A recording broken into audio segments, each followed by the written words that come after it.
Welcome back. Today we'll go to the next episode, that is the epoxidation, that is conversion of alkenes to epoxides. So now we have gone through oxidation of alcohols to carbonyls by metal based oxidation, but here that is the non-metal based oxidation, that is an oxidizing agent having oxygen bond. So today let's start with the conversion of alkenes to epoxides. That is the reagents that contain an oxygen bond. For example, it can be a peroxide, it can be a peracid, or even hydrogen peroxide. Now first we'll see the epoxidation with peracid. Peracids have a general formula RCO3H. An example for it is perbenzoic acid. Now peracids reacts with alkene to give stable three-membered ring containing one oxygen atom. A three-membered ring containing one oxygen atom, that is known as an epoxide, or it is also known as oxidant.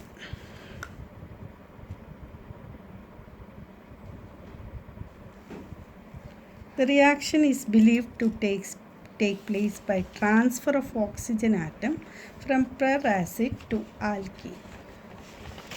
And it is assumed to be a concerted process, that the reaction involves a one-step process without any intermediates. And the epoxidation is stereospecific, leading to the syn addition of oxygen atom. Here you can see a C double bond C, and this is the peracid RCOOH, that is RCO3H. Now the reaction is concerted, it takes place in one step without intermediates. നമുക്കറിയാം ഇത് എങ്ങോട്ട് വേണമെങ്കിലും shift ചെയ്യാം. C പ്ലസും C മൈനസും ആയിട്ട് ഇത് polarise ചെയ്യുന്നു. Oxygen അതിൻ്റെ ലോൺ പെയർ ഉപയോഗിച്ച് ഈ സി പ്ലസിലേക്ക് ഈ OC ബോണ്ട് ഫോം ചെയ്യുന്നു. അപ്പോൾ ഓക്സിജൻ ലോൺ പെയർ നഷ്ടപ്പെട്ടുകൊണ്ട് ഇലക്ട്രോൺ ഡെഫിഷ്യൻ്റായി. സോ ഹൈഡ്രജൻ ആറ്റം അതിൻ്റെ ഇലക്ട്രോൺസ് ഇതിലേക്ക് ഷെയർ ചെയ്യുന്നു. ഈ O ബോണ്ട് ബ്രേക്ക് ചെയ്ത് ഇങ്ങോട്ട് വരുന്നു. ഇത് സി ഡബിൾ ബോണ്ട് O ആകുന്നു. ആ സമയത്ത് ഇത് O മൈനസ് ആകുന്നു. ആ O മൈനസ് H പ്ലസിനെ എടുക്കുന്നു. ഇത് വീണ്ടും ഇലക്ട്രോൺ ഡെഫിഷ്യൻ്റ് ആയതുകൊണ്ട് ഈ ഇലക്ട്രോൺസ് ഇങ്ങോട്ട് ഫ്ലോ ചെയ്ത് ഒരു CO ബോണ്ട് ഫോം ചെയ്യുന്നു. അതാണ് ഈ ഇപ്പോക്സൈഡ്.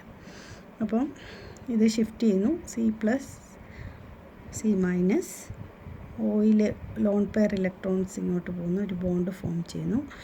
ഇലക്ട്രോൺസ് നഷ്ടപ്പെട്ടതുകൊണ്ട് ഈ ബോണ്ട് ഇങ്ങോട്ട് ഷിഫ്റ്റ് ചെയ്യുന്നു. ഇത് H പ്ലസ് ആയിട്ട് നിൽക്കുന്നു. ഈ O ബോണ്ട് ബ്രേക്ക് ചെയ്ത് ഇങ്ങോട്ട് വന്നു. ഇത് സി ഡബിൾ ബോണ്ട് O ആകുന്നു. ഇത് O മൈനസ് ആകുന്നു. H പ്ലസിനെ എടുക്കുന്നു. ബട്ട് ഒറ്റ സ്റ്റെപ്പിൽ തന്നെ നടക്കുന്നതാണ്, അതുകൊണ്ട് ഇൻ്റർമീഡിയറ്റ്സ് ഒന്നുമില്ല.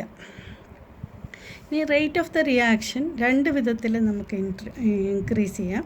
By the presence of an electron withdrawing group in peracid. അപ്പോൾ നമുക്ക് ട്രൈഫ്ലൂറോ അസിറ്റിക് ആസിഡും ട്രൈഫ്ലൂറോ പെറാസിറ്റിക് ആസിഡും എടുത്താൽ ഏതായിരിക്കും more efficient? Trifluoro peracetic acid will be more efficient than peracid because it is an electron withdrawing group. The rate of epoxidation is also increased if the alkene has an electron donating substituent. അപ്പോൾ terminal ആൽക്കീൻസും substituted ആൽക്കീൻസും എടുക്കുകയാണെങ്കിൽ which will undergo epoxidation first. So terminal alkenes react slowly with peracid compared to substituted alkenes like butane 2. അതിന് എക്സാമ്പിളാണ് ഇപ്പോൾ എഴുതിയേക്കുന്നത്. ഇതൊരു terminal ആൽക്കീനാണ്. Terminal ആൽക്കീനാണെങ്കിൽ ഇപ്പോക്സിഡേഷൻ നടക്കുന്നത് നമ്മളിവിടെ ഒരു electron withdrawing ഗ്രൂപ്പുള്ള ഒരു പെറാസിഡ് മെറ്റാക്ലോറോ ബെൻസോയിക് ആസിഡാണ് എടുത്തേക്കുന്നത്. അതുകൊണ്ട് ഒരു സോൾവെൻ്റ് എല്ലാത്തിലും യൂസ് ചെയ്യുന്നുണ്ട്, നമുക്ക് ഇപ്പോക്സിഡേഷൻ നടക്കും. This is a substituted alkene, പെറാസിഡിൻ്റെ പ്രസൻസിൽ ഇപ്പോക്സൈഡായി. അതുപോലെ തന്നെ ഇത് സ്റ്റീരിയോ സ്പെസിഫിക് ആണ്, അങ്ങോട്ട് ഒരു ഗ്രൂപ്പ് സ്റ്റീരിയോ കെമിസ്ട്രി റിട്ടൈൻ ചെയ്യും. ഇത് ഇപ്പോക്സൈഡ്. ഇനി അടുത്തത് അതൊന്നുകൂടെ പറയാം. The epoxidation with peroxy acids are stereospecific and takes place by syn addition of the double bond, and that is established by X-ray analysis of the products obtained. That is one step mechanism. That's why the stereochemistry is maintained, that of the starting alkene.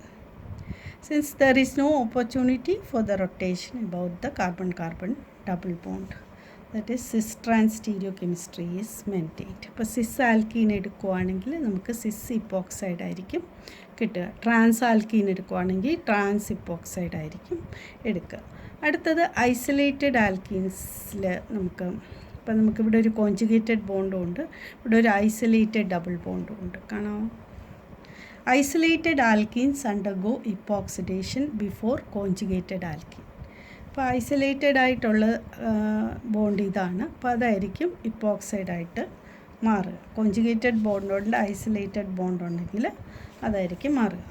അതുപോലെ തന്നെ in the case of cyclic ആൽക്കീൻസിൻ്റെ കേസിൽ conformationally rigid ആണെങ്കിൽ the reagent approaches from the less hindered സൈഡിലായിരിക്കും reagent approach ചെയ്യുന്നത്. This is illustrated by നോർബോർണീനാണിത്. അപ്പോൾ നമുക്ക് എക്സോ പ്രോഡക്റ്റ് ആയിരിക്കും 95% കിട്ടുക, എൻഡോ ആയിരിക്കത്തില്ല, എക്സോ ആയിരിക്കും.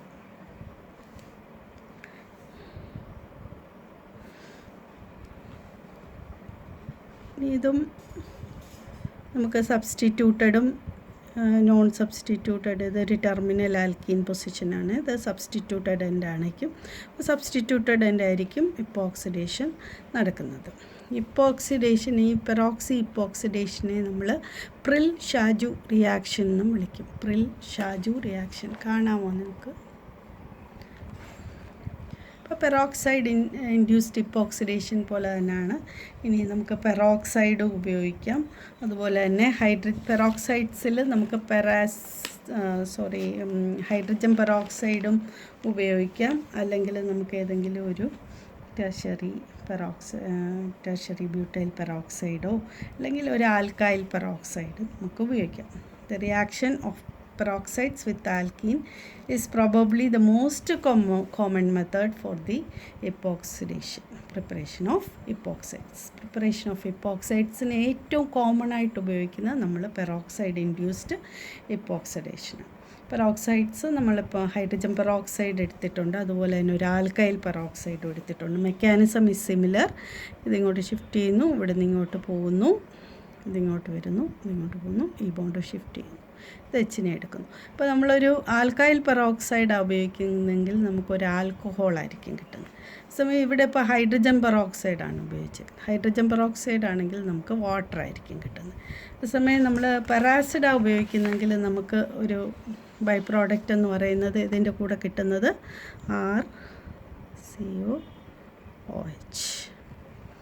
നമുക്കൊരു ആസിഡായിരിക്കും കിട്ടുന്നത്. ഒരു ഓക്സിജൻ പോയിട്ടുള്ള ബാക്കിയുള്ളതായിരിക്കും കിട്ടുന്നത്. ഓർത്താൽ മതി. ആൽക്കൈൽ പെറോക്സൈഡ് ആണെങ്കിൽ ആൽക്കഹോളും ഹൈഡ്രജൻ പെറോക്സൈഡ് ആണെങ്കിൽ വാട്ടറും കിട്ടും. അതേസമയം നമുക്ക് ഇപ്പം ഇതിനകത്ത് alkene coordinates with the electrophilic oxygen of the peroxide to generate a positively charged oxygen. Heterolytic cleavage, this is the heterolytic cleavage, transfers that oxygen to the double bond, and subsequent proton transfer liberates the byproduct, that is water from hydrogen peroxide, alcohol from alkyl peroxides, and acid from peracids. Epoxidation with hydrogen peroxide takes place in presence of a metal catalyst like vanadium pentoxide, tungsten trioxide, അതുപോലെ എന്തെങ്കിലുമൊക്കെ വെച്ചിട്ടായിരിക്കും നടക്കുക. വിത്ത് അല്ലിലിക് alcohols Oxidation of the hydroxyl moiety can be faster than the epoxidation of alkene moiety. ഇപ്പം നമുക്കൊരു alkene ഉണ്ട്, ഇതിനെ ഇപ്പോക്സിഡൈസ് ചെയ്യാനായിട്ടാണ് ഉപയോഗിച്ചേക്കുന്നത്. പക്ഷേ this is an allylic alcohol. Excuse me. Hydrogen peroxide വനോനിയം പെറോക്സൈഡ് എടുക്കുകയാണെങ്കിൽ ഈ OH moiety ആയിരിക്കും CH2OH will be converted to CHO. ഇവിടെ ഇപ്പോക്സിഡേഷൻ ആയിരിക്കത്തില്ല നടക്കത്തില്ല. അതുപോലെ തന്നെ oxidation of hydrogen peroxide in presence of CH3CN methyl സയനൈഡോ ഫിനൈൽ സയനൈഡിൻ്റെ ഒക്കെ പ്രസൻസിൽ ഹൈഡ്രജൻ പെറോക്സൈഡ് വെച്ച് ഓക്സിഡേഷൻ നടക്കുകയാണെങ്കിൽ അതിനെ നമ്മൾ പെയിൻ ഓക്സിഡേഷൻ എന്ന് വിളിക്കും. Tertiary alkyl peroxide are most often used with alkenes since primary and secondary alkyl peroxides can undergo rearrangement or decomposition. So tertiary alkyl peroxide ആണ് കൂടുതലും നമ്മൾ ഉപയോഗിക്കുക. tertiary butyl hydrogen peroxide അതുപോലെ cumyl hydroperoxide are commercially available and they are widely used. ഇത്രയേ ഉള്ളൂ. എന്തെങ്കിലും സംശയം ഉണ്ടെങ്കിൽ ചോദിക്കാം. Thank you.